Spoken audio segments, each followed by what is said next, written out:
Support for this podcast comes from the Central Valley Journalism Collaborative, connecting communities with the resources, infrastructure, and networks to ensure a vibrant local free press.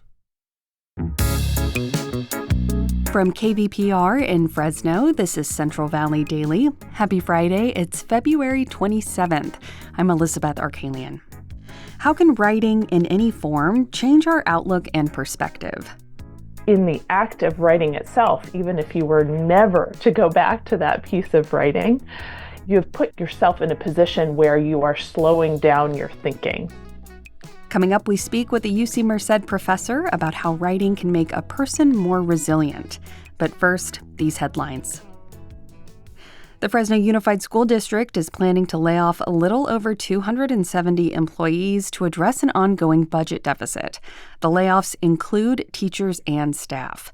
The district school board voted unanimously to notify district employees about the layoffs on Wednesday night. This marks one of the largest workforce reductions at Fresno Unified since the pandemic, according to some reports. More than 500 district employees also accepted early retirement packages last year. The U.S. Bureau of Reclamation released its initial water allocation for the year. Water users who rely on the Central Valley Project have been allocated just 15% of the water they have rights to. That mainly applies to water customers south of the Delta. Water supply estimates are based on water availability and current reservoir and snowpack levels. The allocation may also change in future months. The country's largest agricultural water district has reaffirmed its commitment to addressing the sinking San Joaquin Valley. KVPR's Carrie Klein reports on a new subsidence policy approved by the Westlands Water District. The sinking of land known as subsidence is caused by the overpumping of water in underground aquifers. Research shows that some parts of the valley are sinking by as much as a foot per year, and that's damaged critical canals that transport water. That's one reason state water managers released subsidence guidelines last year, and now local groundwater agencies like Westlands are adopting them. Westlands covers roughly 1,000 square miles of farmland. The new policy approved by its board agrees to address subsidence in its long-term groundwater sustainability goals.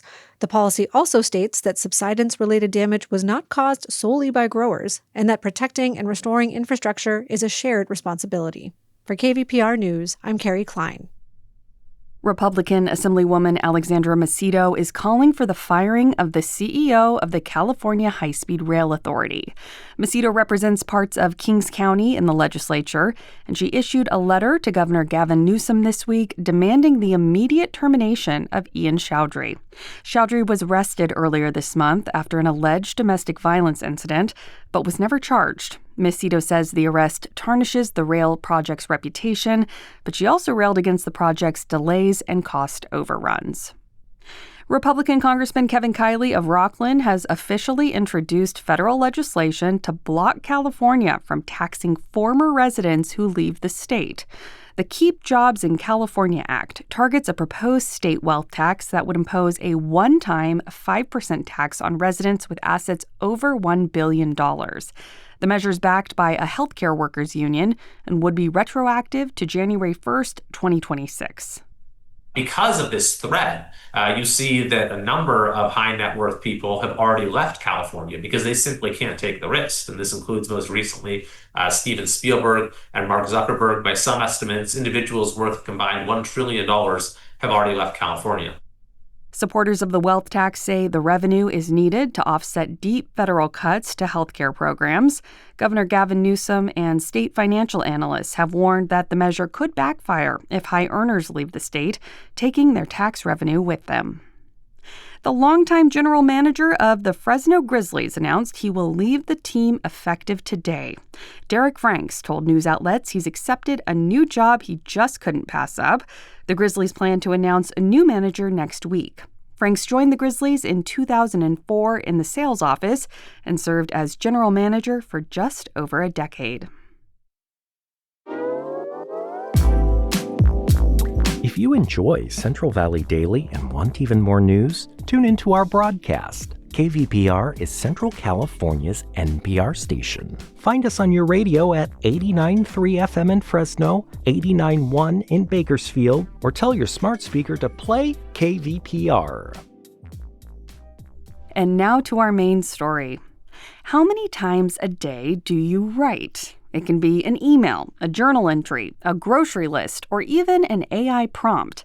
Every time we go to craft sentences, like the script I wrote, we're using a different part of our brain. And externalizing our thoughts means we have to make decisions and use our memory and slow down. These tasks can help us process emotions more effectively and even make us more resilient. Those are the findings from UC Merced writing professor Emily Johnston. Emily first discussed with me about why self-regulation through writing is different than something like talk therapy. The distinct thing about writing is that it creates a kind of record that we can go back to at will or not. Unlike speaking, unless you record yourself speaking something, when you put something into writing, you've created an object that you can reread, you can go back and revise, you can share with somebody else. And also, in the act of writing itself, even if you were never to go back to that piece of writing, you've put yourself in a position where you are slowing down your thinking. So many of us can't write as quickly as we can speak. So there's an automatic slowing down that happens just by picking up a pen and writing on paper or even typing. So you're slowing your thoughts down, and you're also kind of asking your brain to work a little bit differently. Your brain has to think through, okay, well, what's the right word here for expressing what I'm feeling or thinking in this moment? And that creates some slowing. There's also just the literal process of looking at what you've written on the page and your brain having to cross-check, like, is that what that word is supposed to look like? And most of these things we're not even conscious of as we're writing, but they are things that our brain is having to do to support our writing process that it doesn't have to do at the same level when we're speaking something. Sure, and just to drill down a little bit more, in your recent piece in the conversation, you talk about the neuroscience of writing and just what exactly does the process of writing do for us and our brains? So, to be very clear, I am a writing studies professor. My training is mostly in writing studies. I've been fortunate to be on a fellowship through the Mellon Foundation this past couple of years to study neuroscience and to really try to answer a little bit more of that question of what's going on in the brain. But I would say kind of generally, writing is not a natural thing. In other words, not all people learn to write and read. Almost all of us learn to speak and hear. But writing requires some additional kind of human intervention, right? Whether we learn it at school, learn it at home, through a combination of those things. So our brain is kind of activated in a different way when we're writing, simply because when we first start out anyway, we're having to kind of process, what does this word look like on paper as opposed to what does it sound like in conversation?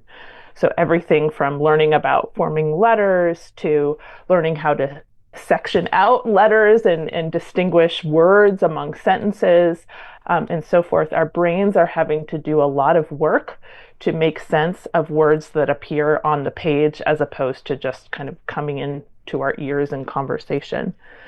The other level I've kind of mentioned a little bit about already is that when we're writing, our brains are also trying to think about, of all the words they have amassed over the course of a lifetime, what are the words that are really capturing what I'm thinking in this moment?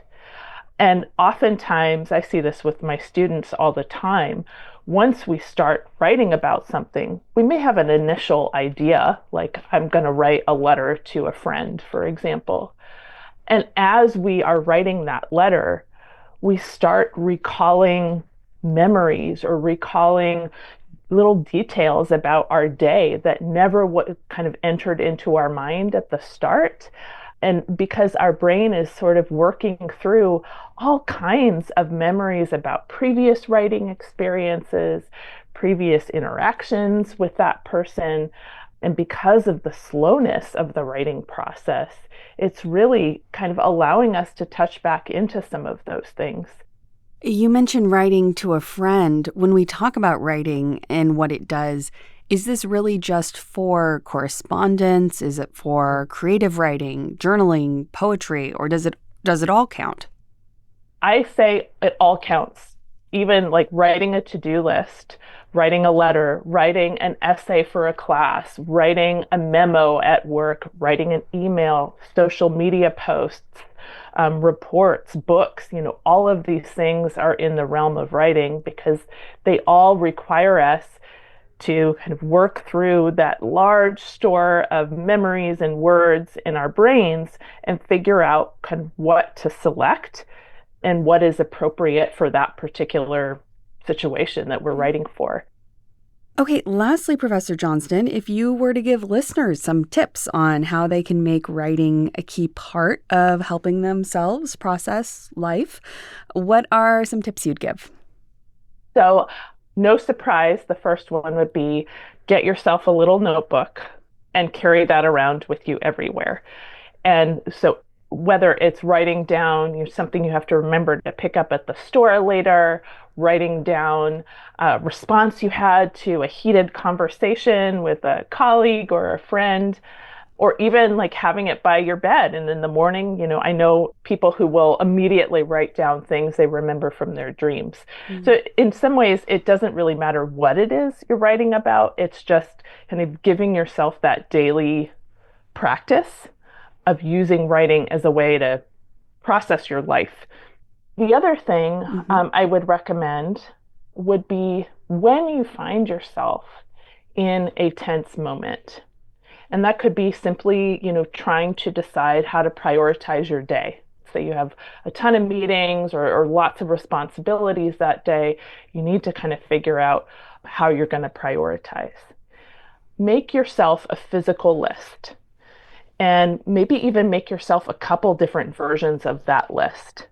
That will externalize the demands on your time to some extent and kind of help you regain a sense of agency, right? The day isn't happening to you.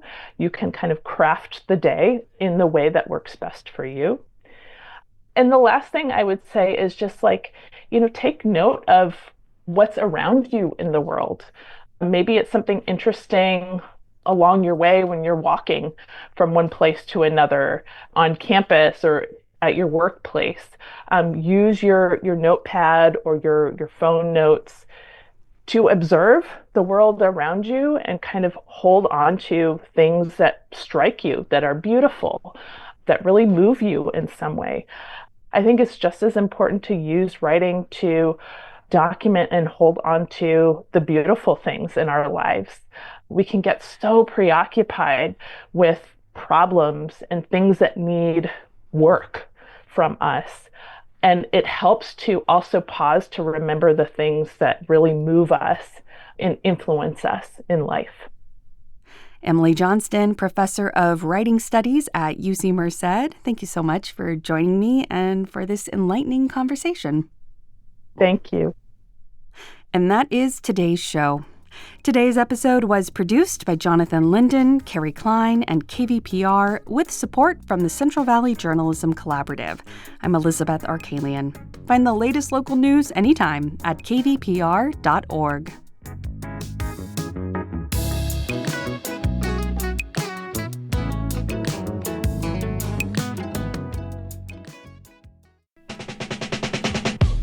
This is Tanya Mosley, co-host of Fresh Air. You'll see your favorite actors, directors, and comedians on late-night TV shows or YouTube. But what you get with Fresh Air is a deep dive. Spend some quality time with people like Billie Eilish, Questlove, Ariana Grande, Stephen Colbert, and so many more. We ask questions you won't hear asked anywhere else. Listen to the Fresh Air podcast from NPR and WHYY.